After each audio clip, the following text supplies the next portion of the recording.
a comparator set for 2 volts, so that when the signal gets to the power of at least 2 volts, fires high, holds high.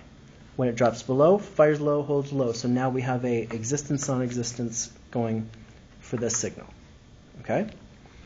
We then feed that into a buffer.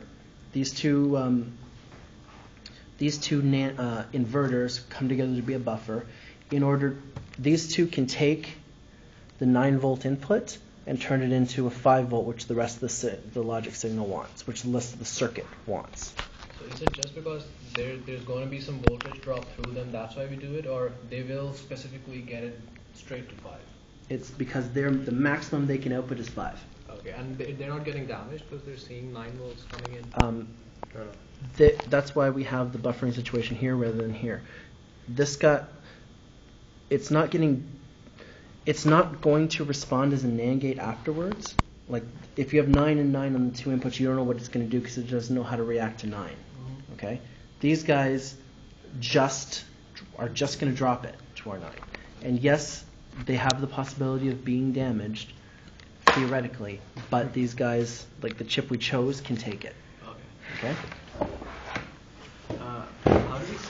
How did we set the reference for the comparator?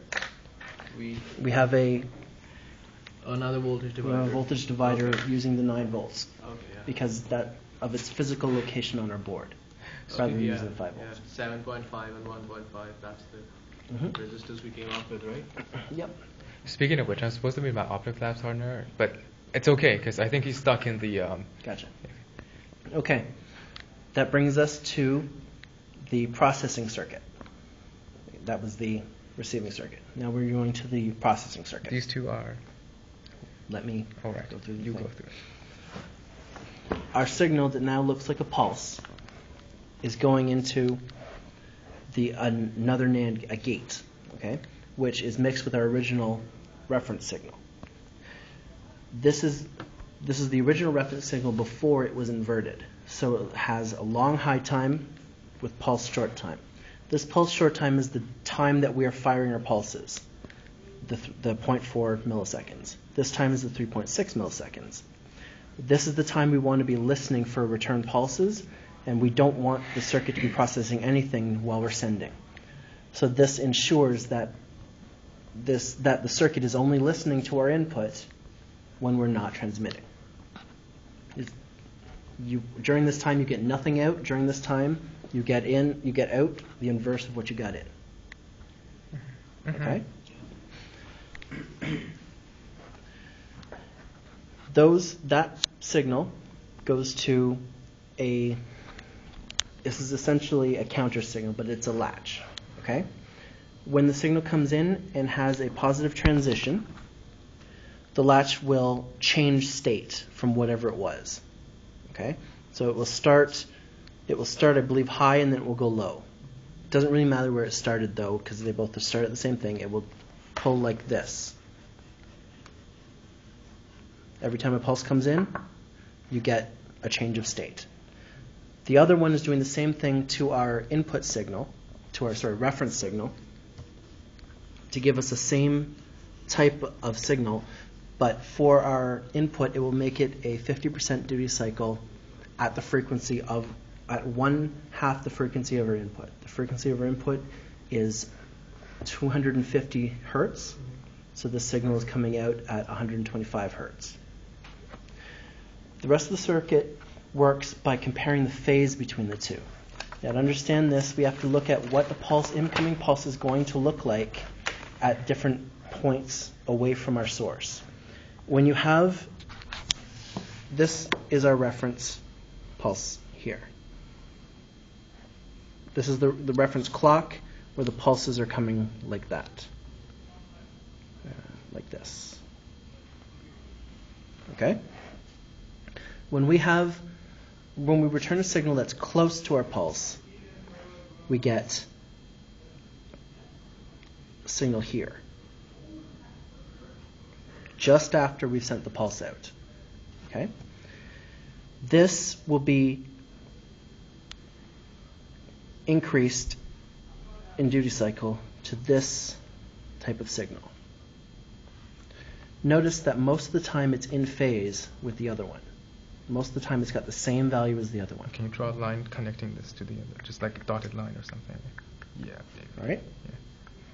Most of the time, except for this small part, they have the same state. Okay?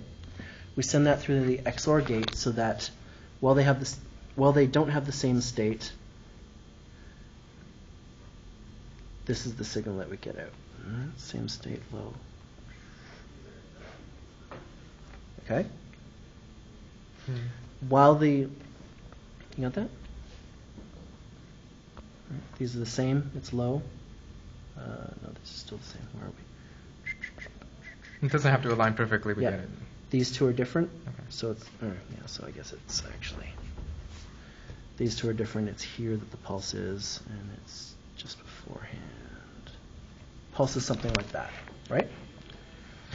When the pulse is far away, it will come just before our reference pulse shows up, right? So we're going to have something like that, where when you make, it's going to be different states from our input, if you see, most of the time, rather than the same state most of the time.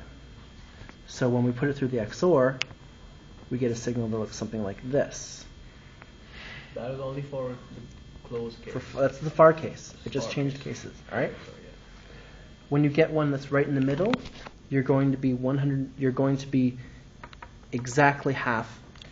Let's label them. Reference, pulse, coming in, XOR gate. I did that on the thing that I've showed Oh, everybody right, before. right. We're not going to label this. I'll give Okay. you the thing that I've done before, which is much more exact. Or I'll make you a new one. Okay. All right.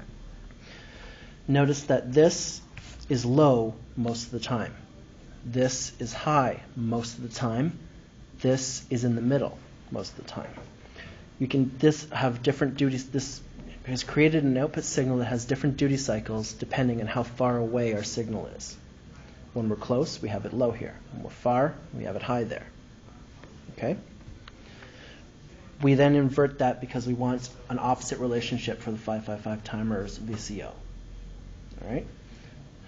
And then this is a low-pass filter, which is set at a cutoff frequency 1/10 of our input frequency. So it's set for 12.5 hertz. Okay? What this will do is smear together these waveforms so that you'll charge the capacitor a little bit here, but not much. You charge a little, but not much, and not discharge very far, so you're going to end up with a voltage somewhere there. It ends up being about 1.5 volts So that's the at our minimum that's voltage. the capacitor of the low pass filter. That's what happens That's with- charging, discharging. Yes. Okay. When we're high, we're going to get, when we have it close, we're going to get something much higher than that one. About 2.5-ish volts. And when we're in the middle, you will get exactly between those two. That changing voltage is what will tell it is what we want in the end. That is fed. Where's the other circuit? VCO. Because that difference that we get out of this is not big enough for the 555 VCO that we've chosen, we use a difference amplifier set at the lowest value that our discharging and charging capacitor is going to give us, subtracting the value that we're putting in. So this is 1.5 volts on one input.